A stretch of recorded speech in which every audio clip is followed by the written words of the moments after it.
You're listening to the Doctor Is In podcast, brought to you by MartinClinic.com. During the episode, the doctors share a lot of information. As awesome as the info may be, it is not intended to diagnose, cure, treat, or prevent any disease. It's strictly for informational purposes. Well, good morning. And again, welcome. Two studies that came out about sleep that I took note of this week. So let me talk about these two studies this morning. Both have to do with sleep, and they actually are very much connected. You know, I say this a lot, but approximately 70% of North Americans have trouble sleeping. They don't get a good night's sleep. And this is a big issue. Think about that. 70% of the population. I'm wondering, the way I see it in practice, that if it's not even higher than that. But people just don't sleep today like we used to, right? The world is different. There's a lot of factors to that, I believe. But here's some of the results. So when you sleep at night, one of the things that happens when you're asleep is that the cleanup crew come in at night. You know, it's just like when you see buildings in your downtown or whatever, and you know, they're busy during the day, but at night, the cleaning staff comes in. Well, do you know that happens with your brain when you're sleeping? Yeah. Your brain, the cleaning crew comes in, and they are called microglia. Microglia, okay? So M-I-C-R-O-G-L-I-A, microglia, okay? Microglia are little neurotransmitter, little nerve cells within your brain that do the cleanup at night. Isn't that amazing? When you're sleeping, your brain is detoxing. And, you know, I think maybe about a week or two ago, I talked about when you don't sleep, how it affects your system. If you go 2 nights without having a good sleep, and I know many of you know exactly what I'm talking about here. But if you go a couple of nights without sleeping, your immune system goes for a real spin. And one of the reasons is that these mop-up guys, microglia, they can't do their job. They're put to sleep by a hormone called norepinephrine, okay? And that is secreted from the hypothalamus, and it wakes you up. You're waked up by cortisol, okay? It's a response to the fight or flight, and you're awake. How many of my patients have told me over the years that, you know, they're sleeping, they get to sleep? I mean, a lot of people have trouble getting to sleep and staying asleep, but most people can get to sleep but can't stay asleep. The problem with that physiologically, what happens inside your brain is your brain won't detox. So the night crew can't come in and detox your brain. Get rid of heavy metals, get rid of yeast, get rid of bacteria, get rid of all the garbage, the debris, the dead cells in your brain. So you can imagine what that does to you, right? What that does to you. And then if you don't sleep, and Shannon has it right, if you don't sleep, your cortisol levels go up. If your cortisol levels go up, you don't sleep. This is why I'm always talking about the adrenal glands, and it's important that your adrenal glands, you work on that to get that down, okay? But listen, this is a very, very common problem. It's much more common today than it used to be. And I want to give you some tips on helping you to sleep. But one of the major things that it does is that these little microglia do not work properly. They go to sleep. They sleep. And their job is to work the night shift, okay? So can you imagine how your body is made? It's fearfully, wonderfully made, isn't it? Like, you just think of your body, what it does, it detoxes itself at night when you're sleeping. That's why sleep is so important. And I'm a big guy on trying to help you get to sleep and get into a good sleep because, and ladies, it's not that men don't have trouble, okay? Because a lot of times men will have trouble when they don't sleep properly. For a man, if they don't get into a good sleep, they oftentimes have sleep apnea. And sleep apnea is not because you have a deviated septum. Why is there so much sleep apnea today?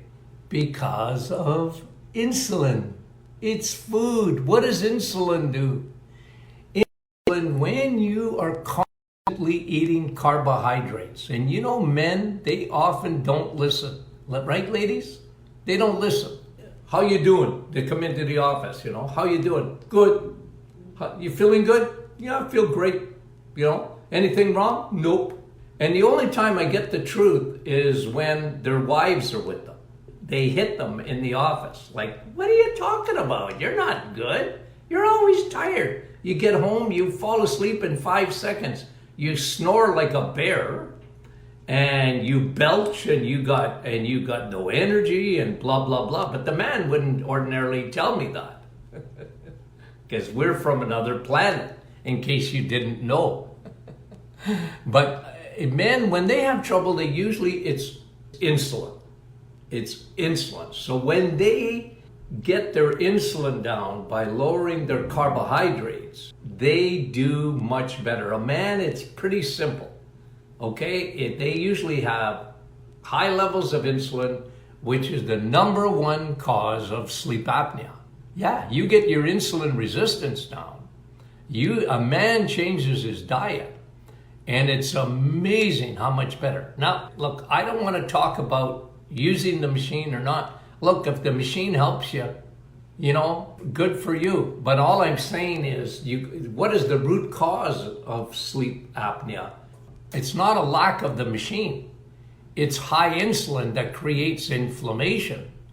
And that inflammation is causing a lack of oxygen to go up into the brain. Okay, so remember that. That's for men mostly, and women. It's not that women don't get sleep apnea, but when they do, it's insulin. It's insulin. You have to remember that. And that's why they improve so much when they change their diet.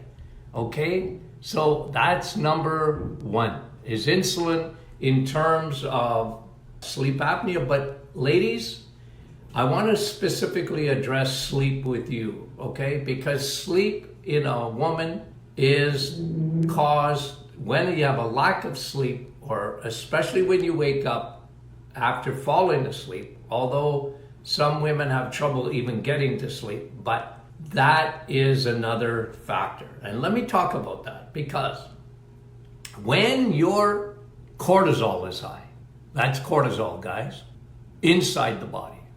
It's the fight or flight that doesn't get turned off, okay? That's what cortisol is. It's stress. And that can be family stress, it can be financial stress, it can be emotional stress, it can be environmental stress. All of these things will stress your adrenals, and the adrenals release cortisol, okay? And cortisol, if it is left on, okay, if I come up behind you and scare you, you're going to punch me or you're going to run, okay? That's cortisol, and that's fine. Once it gets turned off, you're back to normal. But what if it doesn't get turned off? And I'm telling you guys, this has revolutionized my practice, because the world has changed. And I'm not kidding you, that now today, one of the number one factors in health overall is insulin. Remember when Tony Jr. and I wrote a book, it's already, it's got to be 10 years old now. Serial killers, 2 hormones that want you dead. What were the 2 hormones? Insulin and cortisol. These are huge factors. They have a big play in sleep. If you don't sleep properly, your immune system will not be up to snuff. Your detox system, your body's innate ability to detox your body from heavy metal, from yeast, from bacteria, even from viruses in the brain. It sweeps the brain out at night. It cleans the office, helps with your brain. Cortisol is a huge, huge factor in that. You have to get cortisol down. Now, let me give you another reason to get cortisol down. Because when your cortisol is elevated, it does not allow your thyroid to work properly. Okay? It does not allow your thyroid because your thyroid primarily works on one hormone. It's called T3. Okay? That hormone is the most important thyroid hormone. I mean, there's T1, T2, T3, T4, and T5, and calcitonin. But you need the conversion to take place in order for your thyroid to work properly. It needs T3. For a whole year, listen to this, for a whole year, you only get about a tablespoon of T3. Yeah. Take a little bit away from that. And your thyroid, which is your gas pedal, which is your metabolism, ladies, that is why women have so much more trouble losing weight than men. It's not only sleep, but it's trouble losing weight because of the thyroid. It's working, and your doctor is saying, well, look, it's within normal limits, this being high and this being low, and it's within the normal blood test range, but they don't measure the T3. And if your T3 is not 100% on, you know what happens? Your thyroid becomes sluggish. Your thyroid becomes sluggish. Now, let me go back. One of the reasons that your body will not allow T3 to be at its optimal level is when your cortisol is high, because cortisol will not allow the conversion of your T4 to T3 thyroid hormone. Guys, this is key for women. This is key. This is why I'm always talking about cortisol and what it does for a lot of things. But one of the things it doesn't allow you to sleep, and it doesn't allow your thyroid to work at its optimal level. It's working, but it's not working up to snuff. That's a key factor, okay? So cortisol is, what a thing that is. Think about that for a minute. How important that hormone is, okay? So cortisol is a very, very important hormone, and it's a very important hormone in sleep. So let's talk for a minute here. Just how do you get your cortisol down? Okay? How do you get your cortisol down so that you get into a better sleep? Now look, ladies, and just into the cortisol, let me just tell you too that your primary hormone in a woman is not estrogen. It's progesterone. It's your pro-baby hormone. From the day you ovulate, ladies, till the day you die, you need progesterone. Progesterone is the master hormone in women. And progesterone, it has to be balanced with your estrogen. Estrogen makes you a woman. Progesterone is pro-babies, and they need to be equal. All of your life, ladies, they need to be equal. You know, when you're young, they're high. And if they're equal, though, you have wonderful periods. Everything is good. A man, one period, and we go shoot ourselves, okay? So when I say wonderful periods, what does a man know about a period? I mean, can you imagine our menses? Men would shoot themselves. That's why God didn't give us a period, because there'd be no men left. We'd be all dead from suicide, okay? I'm telling you. Men are the biggest babies in the universe, are us. Put your hand up if you're a man. You're a big baby. You are. We are, okay? Women are tough. Women can have babies, because the man, well, if he could, he'd have one, never have another one, because we're big babies. We're the baby, not the baby. And number two, you know, men would never a period. Holy jumping. But ladies, you need balance between estrogen and progesterone in order to have regular periods. And the fact that they wouldn't be too heavy. And the fact that you wouldn't have too much PMS. Do you understand what I'm saying? It's gotta be equal. They have to be equal. And as long as they're equal, everything is good. Now, a lot of times what happens, okay, if they get out of balance and you get bad periods or whatever, doctors have a tendency to put you on the birth control pill. Okay, look, I'm not talking about birth control pill for birth control. I'm talking about it when doctors use it to regulate bad periods. The problem with that is it's only masking. It's like you're driving down the highway and you hear a knock in the engine and you just turn the radio up. Like, that's not fixing it. It's not fixing the imbalance. They're actually, most doctors will give you estrogen when the problem is progesterone is not high enough.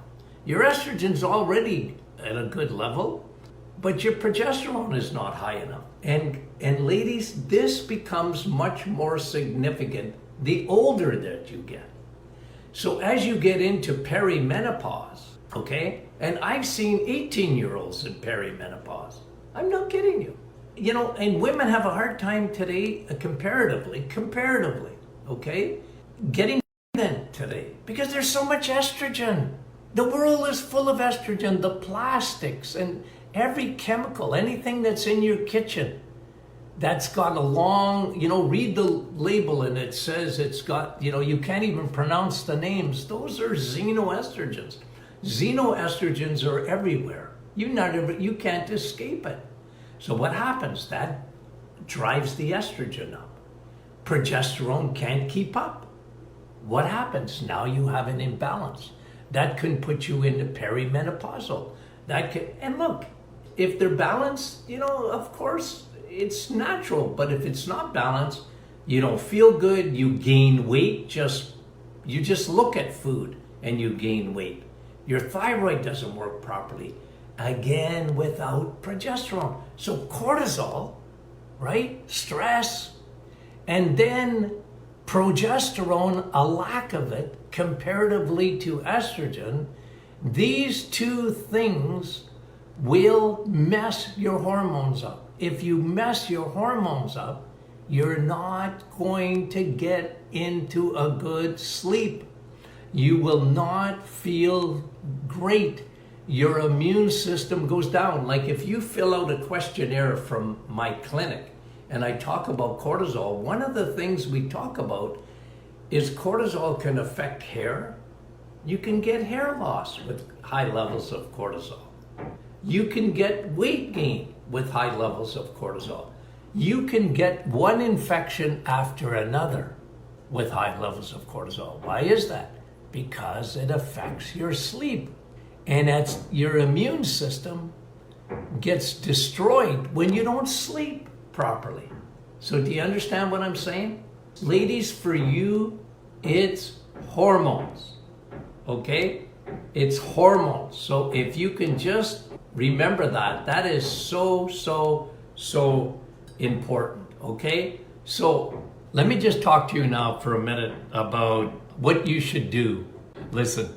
Hormones are confusing, okay? They are. But I try and simplify them. And, you know, maybe I didn't simplify it enough for you, okay? So, look, you know what the word doctor means? It means teacher. So, can I just give you some teaching on this morning? You guys are great. You always put up with me and my teaching, right? So, what do we do? Okay, so what do you do if you're not sleeping properly, okay? And I'm going to talk to you, and men too, if there's men that if you're not sleeping properly, get your insulin down. The first thing you do is food, okay? Food. Get your insulin down, because insulin, if your cortisol is high, it'll elevate your insulin, okay? Because it wants to elevate your blood sugars because of this. So it wants to, and then what goes up must come down. So your blood sugars fluctuate. What is the best thing to do in terms of diet? Lower your carbs, lower your sugars. I don't know, can you hear that knocking in the back? Somebody's working on the condo next to us. I don't know if you hear it or not. But lower your sugars, okay? Lower your sugars, lower your carbohydrates. This has a profound effect on lowering your insulin.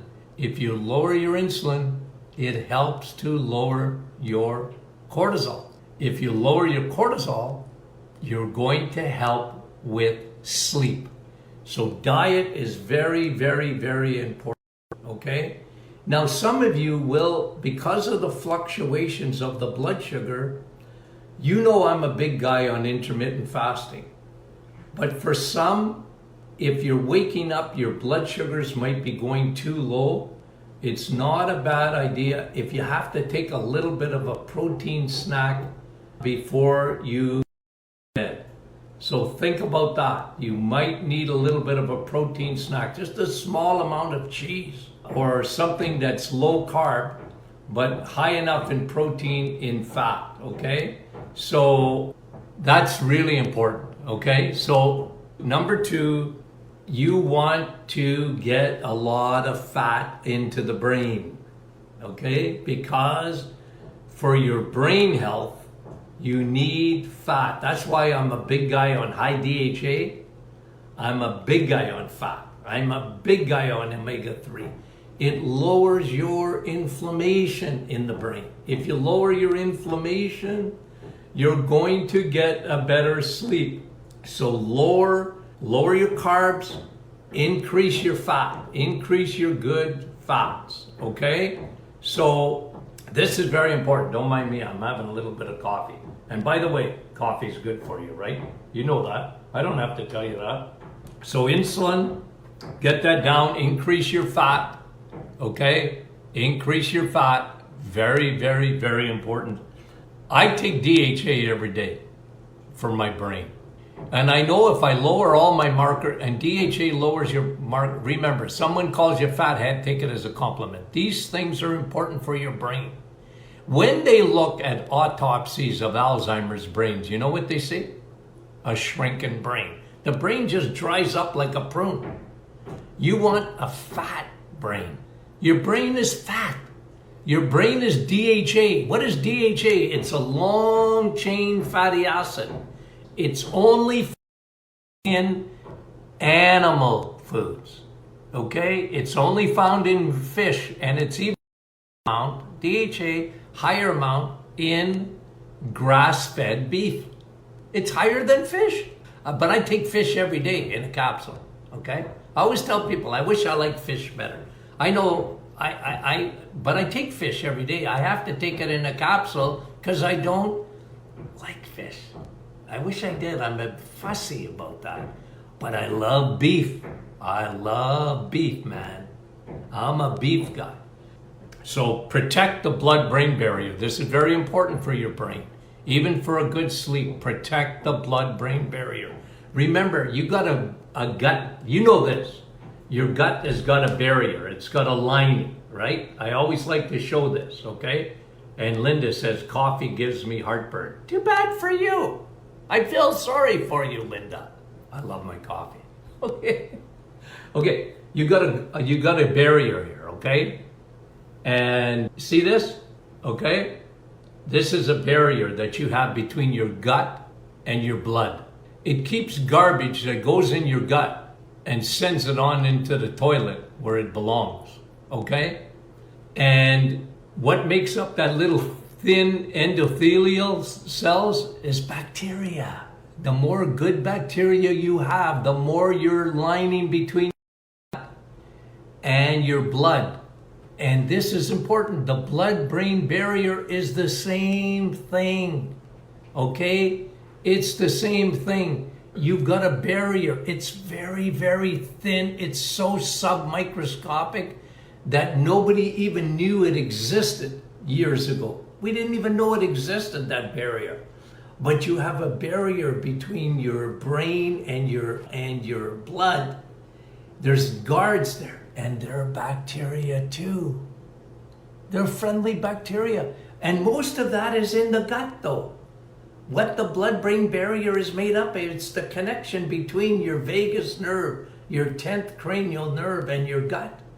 And the microbiome, the bacteria between that, is a protective barrier, except if you don't have a good barrier because you have too many bad guys, especially yeast or fungus. And you guys know me, I always talk about fungus, candida. It's yeast, it's fungal. And we live in a fungal world because of sugars that feed yeast. And so you really help so protect the blood-brain barrier. You know me and probiotics. Change your diet, watch your sugars, watch your carbs. Keep your brain healthy by DHA especially. And get your cortisol down. Get your cortisol down, because that's going to affect your thyroid. It's going to affect your sleep. Lower your cortisol levels. That is very, very, very important. And so meditate helps. I pray, okay? Somebody asked me the other day, like, do you count sheep at night before you go to bed? No, I count red blood cells because I've been looking at blood for so many years. I see little red blood cells running around, and I start counting them and I fall asleep very quickly. Anyways, I'm very thankful I don't have too much trouble sleeping. I'm a big baby if I miss a day or two of sleep. So isn't that something? Think about that for a minute, how important your sleep is, even for detoxing your brain. And when you keep your brain clean and you keep your insulin down, your risk of Alzheimer's is down to almost nothing. You see, that's the key. You want to get your insulin down to lower your inflammation. You want to get your cortisol down to lower your inflammation. And like Tony Jr. says, inflammation is not Houdini. It doesn't come from anywhere. It comes because of elevated levels of insulin and elevated levels of cortisol. I mean, make sure your room is dark. If not, like put something over your eyes. Dark, dark, dark. Like no blue light. Like get off your computer about an hour before going to bed. Get away from that blue light, guys. Okay, those are other factors. Make sure your room is cold. They've proven that.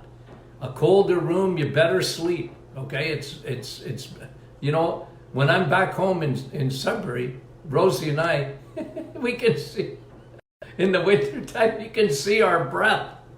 The frost is coming up because we keep the room so cold. But you sleep better, I'm telling you. You sleep better. Ladies, one thing, a good trick is magnesium, relaxing. And one way to get your magnesium before bed, go take a hot bath with Epsom salts. Like maybe a half an hour before going to bed or whatever, take a nice hot bath. And that helps. So those are things. Try not to get on sleeping pills. The problem with sleeping pills is they sedate you. You're not getting into the night shift doesn't come on and repair your brain when you're on sleeping pills. Yeah, you sleep, but you're sedated.